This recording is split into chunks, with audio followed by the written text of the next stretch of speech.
বাংলাদেশি ব্যবসায়ী ও উদ্যোক্তাদের বিশ্বব্যাপী নেটওয়ার্ক বিনিয়োগ এবং আমদানিতে সহযোগিতা করার লক্ষ্যে ঢাকায় গ্লোবাল সুইস বিজনেস হাবের যাত্রা শুরু হলো। বৃহস্পতিবার সন্ধ্যায় জমকালো আয়োজনের মধ্য দিয়ে গুলশানের লেকশোর হোটেলে এর উদ্বোধন করা হয়।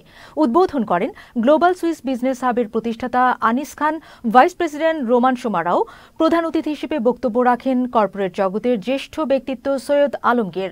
এছাড়াও উপস্থিত ছিলেন এনার্জি প্যাকের ব্যবস্থাপনা পরিচালক হুমায়ুন রশিদ, বিডি জবের প্রতিষ্ঠাতা ও সিইও একেএম ফাহিম মাসরুর, স্বপ্নের প্রতিষ্ঠাতা বিপ্লব ঘোষ, রাহুল সহ অন্যান্য অতিথিরা। অনুষ্ঠানে আন্তর্জাতিক ও বাংলাদেশের বিশিষ্ট ব্যবসায়ীদের মধ্যে সহযোগিতা বৃদ্ধির লক্ষ্যে উদ্ভাবনী কৌশল এবং পারস্পরিক প্রবৃদ্ধির সম্ভাবনা তুলে ধরতে একটি গতিশীল প্যানেল গঠনের বিষয়ে আলোচনা হয়।